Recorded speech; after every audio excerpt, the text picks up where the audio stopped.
the pandemic began last year, the whole United Kingdom has been engaged in a great national effort to fight COVID. And there's no doubt that in fighting the old variant of the virus, our collective efforts were working and would have continued to work. But we now have a new variant of the virus, and it's been both frustrating and alarming to see the speed with which the new variant is spreading. Our scientists have confirmed this new variant is between 50 and 70% more transmissible. That means you're much, much more likely to catch the virus and to pass it on. As I speak to you tonight, our hospitals are under more pressure from COVID than at any time since the start of the pandemic. In England alone, the number of COVID patients in hospitals has increased by nearly a third in the last week to almost 27,000. And that number is 40% higher than the first peak in April. On the 29th of December, more than 80,000 people tested positive for COVID across the UK, a new record. The number of deaths is up by 20% over the last week and will sadly rise further. My thoughts are with all those who've lost loved ones. With most of the country already under extreme measures, it's clear that we need to do more together to bring this new variant under control while our vaccines are rolled out. In England, we must therefore go into a national lockdown which is tough enough to contain this variant.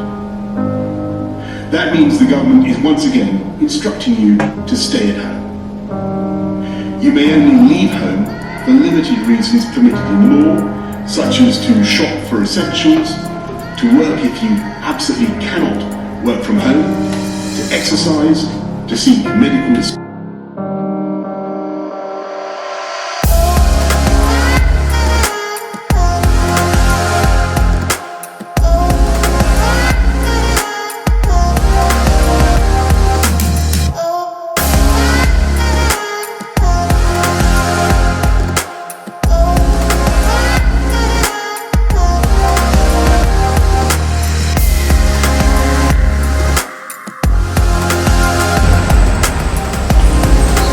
So, the government once again in their infinite wisdom have screwed everybody over and put us in another national lockdown. Let me take this stupid thing off.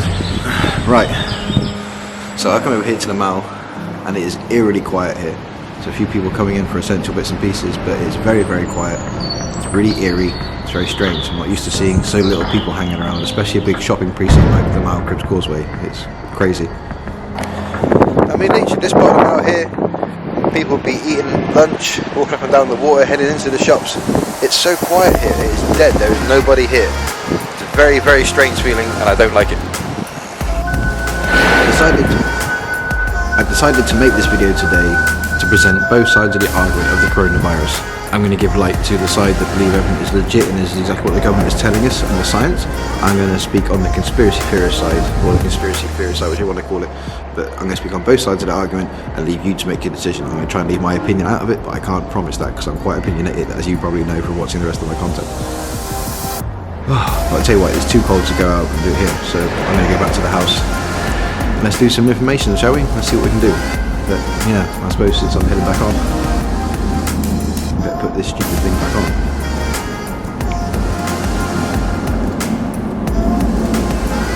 All good. Right, see you back at the house. Oh, Boris, you blonde bimbo gimp, what have you done now? So, once again, we're in lockdown. Amazing. Lockdown part 3. Brilliant, everyone wants lockdown part 3, didn't they? Everyone wants a part 3 of this lockdown. Everyone wanted that, didn't they? Why didn't we just stay locked down the whole time? Why did we come out of it? Why did we stay in the same situation as Marx until this was all over? Why did he deliberately try to reinfect everybody or do this herd immunity thing? What was he playing out with this tier system? Like, the bumbling of this whole situation is down to Boris and his party. People are saying, oh, Labour wouldn't have done a better job. I guarantee you 1,000,000%, yes, they would. But I'm not here to get political. I'm here just to spread information and let you make up your decisions of this corona situation. So we'll start right at the beginning. Right back in March, we were locked down because apparently a disease or a virus had come out of China, Wuhan, and started infecting the entire world. If this is true or not, I don't know, but that's the official story. The conspiracy theorist story is that it's a man-made weapon made somewhere in America, and they released it in China first to try and put the blame on the Chinese. But a lot of theories say it's an American-made biological weapon. Again, don't know, don't have proof, don't have the evidence. That's just a theory that has come across to me. Then let's talk about a handling of this whole situation.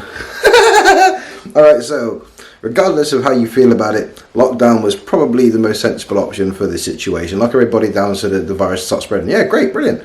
Only thing is, they didn't even try to enforce it. The police were putting out false stories of breaking up like parties and breaking up large gatherings and arresting people. All of these stories are fake, by the way, and it was just causing media hysteria. The media were jumping on it like it was nothing. The media made up so much rubbish during this time, it's actually crazy. Like, they made up so much nonsense about what the politicians were saying, what was being said between political parties. They were making up incidents, making up fights and stuff that weren't happening. Like, the media have been the biggest part of this whole pandemic. A lot of people would have been much calmer and probably stayed home if the media just did their job properly and actually reported things rather than talking absolute nonsense and letting their editors chat shit. Alright, so let's talk about when we came out of lockdown towards the summer. I mean, was it coming out? Well, I wouldn't say he really came out. He sort of just kind of eased restrictions a little bit, and we had these tier systems. I mean, luckily for me, I managed to go back and start doing indoor classes again, and outdoor classes were permitted, and it was hot, it was nice. We started making our money again, the business was starting to run. People were starting to get used to having their life back. Okay, certain shops were shut all the time, there's no clubs, there's no pubs or restaurants, but we were getting used to eating at home, we were getting used to eating takeout and all that kind of stuff, eat out to help out. People are doing outside the restaurant situations, people, like some of these nightclubs are doing sit down only events. I mean, personally, if your club's been shut, just stay shut. I know you're going to lose your venue or whatever, but if this coronavirus thing is legit, you're allowing people to mix, it's just going to make things worse. So I personally think we shouldn't have come out of the first lockdown until this situation was handled. The conspiracy side of things, in my opinion, this was done on purpose. I think that he deliberately let us mix so more of the COVID or more of this so-called virus could mix and infect more people and kill more people. If anyone's actually died from this, I apologise, but I'm yet to see any real evidence that anyone has actually passed away from COVID. Yes, you may have had traces, but no one has died from COVID specifically. The main problem I've had with a lot of this is the way it's been handled with work and schools. So at one stage, I wasn't allowed to hold a 30-person class inside a venue. I could do it outside, but I could go to work in a massive office full of hundreds of people and be sat right next to somebody, or sat in the same room with like 5 or 6 different people in an office room, or 30 people even. More than that, people were mixing all day, going between work, going travelling, going out to get food, eating outside, all sorts. And like, to be honest, most of the lockdown restrictions were ignored. I personally think it was a good idea that it was ignored, because most of these restrictions don't even make sense. But the sending of kids back to school and the letting people carry on with work was nonsense. Again, we should just stayed in lockdown the first time. If this was really the bigger problem, and this so-say new strain, there isn't a new strain, by the way, way too convenient, don't believe it, it's complete nonsense. This new strain, or this powerful Covid-19 that was around before, this Covid-20 or whatever we're dealing with now, was so powerful, why would you allow people to mix at work? If everyone could work at home, which they pretty much could, unless you're like me and a media guy, you have to go out there and film. Or if you're in sports instruction, you taught classes, you need to go outdoors, but like, really? People could have been stopped mixing quite easily if it was just enforced. And the reason it wasn't enforced is because Bojo and the bumbling paedophile party released, 20,000 police officers and cut their services? It all seems like it was designed to me. I'm starting to think this whole thing was designed, but again, I'm a conspiracy theorist, so I think any of this connects and seems a bit fishy. But anyway, we started having these tier systems from like summer till towards Christmas time, and people were put into tier 1s, tier 2s, tier 3s or whatever systems. Certain areas could be open, certain areas couldn't. Some places could have their pubs open, some places couldn't. You were not meant to drive between areas, but people were easily travelling from tier 2 to tier 3 areas, and all those sort of things, or for free down to 2, so they go to the pub, which again, where is the enforcement? Bojo, if you're going to do this lockdown, enforce it. Don't let people just carry on willy-nilly. If this virus is spreading because of that is mainly your fault. Not just because these irresponsible people are travelling between the areas, but it's mainly your fault, because you should enforce it properly and give the police the powers to stop people travelling everywhere. Set up roadblocks, make people stay in their streets, make them show ID to go to the shops and all that sort of stuff. Do a proper lockdown. This has not been a lockdown. I've been ignoring all the guidelines. I'll be real with you. I've been ignoring everything. I've just been carrying on my life as normal. But again, I didn't really do much anyway. I'm quite a solo person anyway, so I'm always on my own anyway. So I only really go to the shops and go out filming on my own, and then I come home. So me going out wasn't really a thing. Okay, me going out and teaching classes, I was allowed to. Maybe I shouldn't because of the mixing, but I was allowed to teach outdoors. It was legal to go and do so, and the government said I could do it, so I was doing it. And now, even though we've been saying we should never come out of lockdown in the first place, we are in lockdown 3 here in January 2021.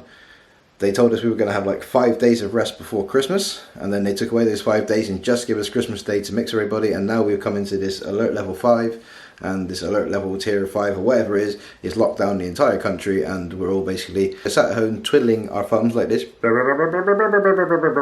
really bored, I can't do nothing. Because Boris and his paedophile party cannot get anything right. The handling of the situation has been ridiculous. Alright, I'm no expert, I don't know how to handle the situation, but it has been ridiculous. And a lot of the things just don't make sense. A lot of the restrictions didn't make any sense, so that's why they were mainly ignored by everybody. And now we're in this situation, like, again, I've been out today, I don't see any police out there on the road enforcing anything. I don't see people being stopped and checked where you go, nothing. There's no police anywhere, so how are you enforcing any of this? This is just a bogus lockdown. And I just... vaccinate me. I don't care. Stick a needle in my arm. Let me go back to normal life. Let me go back to leading my life. I am bored. I want to go back to work. The conspiracy theories about the vaccine, I'm not... Alright, there is something that does concern me. The companies that gave these vaccine have been giving immunity from prosecution or any type of suing if anything goes wrong with people.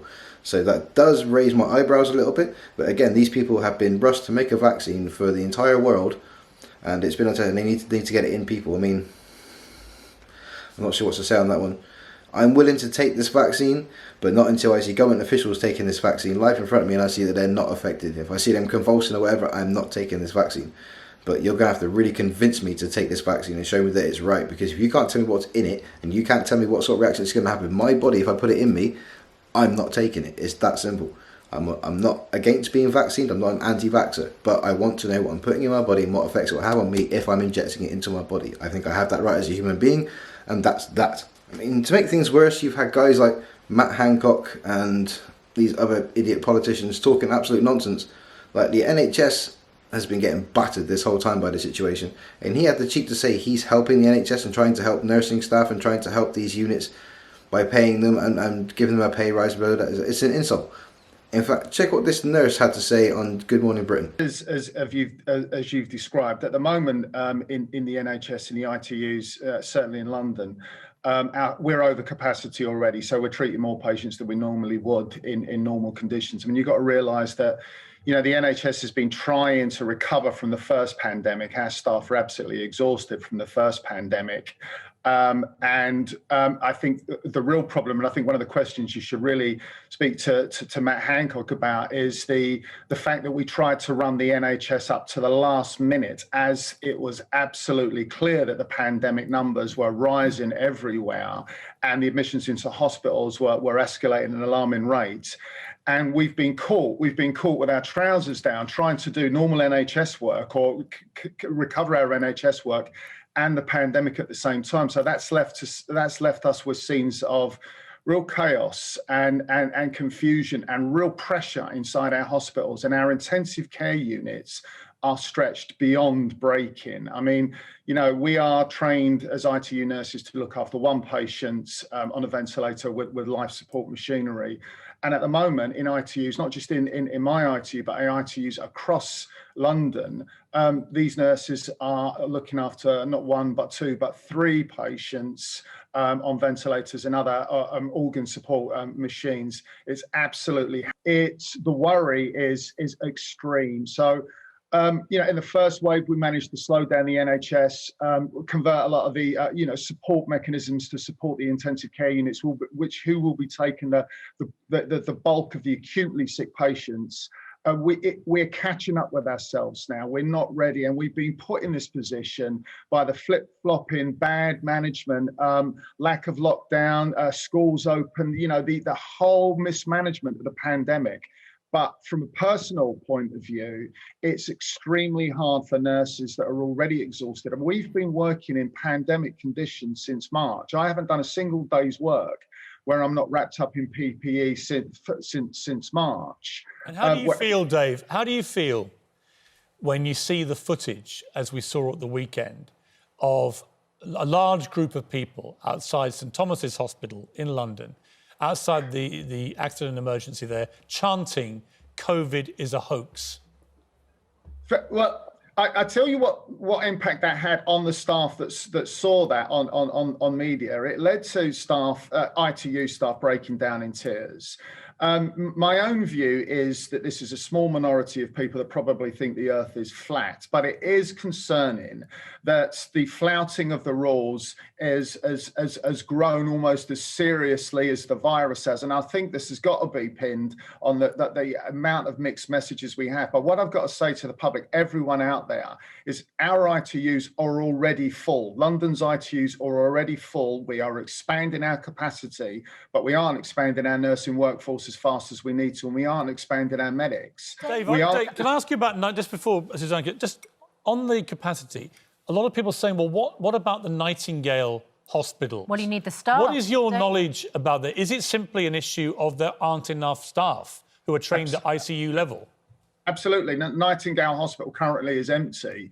If you wanted to staff the Nightingale Hospital, you would have to strip ITU nurses out of London's ITU hospitals. It's robbing Peter to pay Paul. It's absolutely appalling planning. It really is. You couldn't make this up. You really couldn't make this up. Millions spent on that hospital, a 4,000 bed capacity hospital, and it cannot be used currently because the ITU staff that we have running London's NHS at the moment, running London's ITUs, are already working short-staffed. You know, we're looking, I will go upstairs very shortly to my unit. I'm on duty in a few minutes, and we will have nurses looking after patients that are doubled on ventilators with kidney machines, et cetera, et cetera, et cetera. And the admissions keep coming in. We're Dave, we don't want to hold you back from your shift. Obviously, that's absolutely critical that you get there in a couple of minutes. I just want to ask you, though, before we let you go, 7:30, what is the profile of the people who are on your ICU ward right now?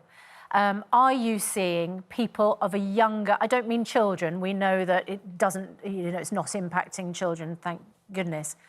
But what is the age profile and the health profile of those who you are currently caring for? So it is younger, but that's because more people have got the virus. So I've seen teenagers with COVID. I've seen people in their 20s, 30s, 40s, 50s. But in the last pandemic we looked at, we were looking at people a lot of comorbidities in their 50s, 60s, and obviously the people that were really vulnerable, in their 70s and 80s. But I'm seeing younger people. Anecdotally, I'm seeing younger people inside our ITUs already. And Dave, there are people, Dave, who say, well, it's always like this at winter in the NHS. We always read about beds filling up. We have had flu crisis and so on. What do you say to those people? I've worked in the NHS for 38 years. I've been in critical care for 21 years. My colleagues everywhere across London and across Britain will be saying it's never, ever, ever been like this. This is the worst situation the NHS has been in. When you talk about being overwhelmed, we're already overwhelmed. We're already exhausted. We cannot go on like this. The pandemic needs to be brought under control. And I think when we're looking at a government, I have to say as a health worker, it absolutely fills me with dread that Boris Johnson is running this pandemic, because he really isn't doing a good job at all. If I nurse like he runs the country, I'd be sacked. Well, we have to let you go, Dave, because you do need to nurse right now. You have an important shift, saving lives. Dave, before we let you go, what's the one thing you'd most like us to ask Matt Hancock? Say that about Matt Hancock, sorry? What is the one thing you would like us most to ask him when we speak to him in an hour? I would like you to ask him how he can seriously look any health worker in the face and tell us that he is stewarding the NHS and managing this pandemic properly. We're doing this understaffed, we're doing this underpaid. The insult that we got earlier on in the year with no pay rise for what we've done in COVID really, really hurt us. But I think they just need to be honest. The government needs to be honest. They're not handling the pandemic well, and the impact that's having on us in the NHS is ferocious. I'm an old boy and I've got a bit of resilience, but I'm seeing young people doing stuff that they shouldn't be doing. We should not be putting the amount of people in body bags that we're going to have to do because of the way this pandemic's been handled. I really think that, you guys, and thanks for having us on GMB this morning. I think you guys really need to pin the politicians about the mismanagement of the pandemic and the impacts that had on an already run-down NHS. 10 years of cuts we've had. You know, it really is tough. We went into the pandemic with 42,000 vacancies in nurses. You know, we've lost more nurses. We haven't used the people that left the service and wanted to come back in the numbers we should. Our sickness levels are through the ceiling. We are really stressed. We are really, really tired, and yet we've got to do this all again. And I think that's on Matt Hancock, and I think that's on Boris Johnson. Dave, I just want to thank you and all your staff, everyone working in hospitals right now, to hear the unvarnished truth from the mouth of someone who's been in the sharp end of this for many, many years is a very sobering conversation, actually. And I think people need to get off social media and echo chambers and the nonsense that's being spewed about how this is just a regular winter. It's just like the flu. It's nothing like the flu. And we need to take this a lot more seriously. Dave, good luck to you today on your shift. Please thank all your colleagues for everything that they do. You do a fantastic job. And, you know, we were all out every Thursday night clapping you all last time. Now we've got idiots outside hospitals chanting COVID's a hoax. I can only imagine how repulsed you must all feel by that. But rest assured, most people in this country, I think I speak for most decent people in this country, we respect and value what you all do enormously. And please keep up the great fight. I'd just like to say one last thing. I'd like to say thank you for the people of this country for trusting us with your loved ones. We are absolutely doing our best to keep them safe in our hospitals. These are the politicians we're dealing with. They're just talking out of their backside. How do we know that these tier systems that we're meant to be sticking to are even working? How do we know that this death toll is even legit when I haven't seen a single interview from suffering family members or anything? Like, when 9/11 happened, they were talking to family members that day. That day interviews were coming out. Yet I have not seen a single family member come out and talk about these coronavirus victims that have died. Not a single one. Explain. Anyway, I'm getting irritated. That's enough about corona. In my opinion, yes, there's a virus, something is going on, but we are being lied to. Our government is hiding something from us. We probably won't know until it's too late, but what can you do? All I'm really saying is bring on the vaccine. If it's going to let everybody go back to their normal life, start making money, get this planet back to how it used to be, then sod it, let's take the bloody vaccine. I'm not a fan of it. You're going to have to prove to me what's in it, and you're going to have to show me without a doubt that I won't get ill or sick or have any sort of crazy side effects while having injected into my body. If you can't prove that, I am not taking it. It is that simple. Thank you very much. I've been Will Williamson. Let's get off this topic and make some different vlogs. I am bored now. Thank you for your time. I'm done.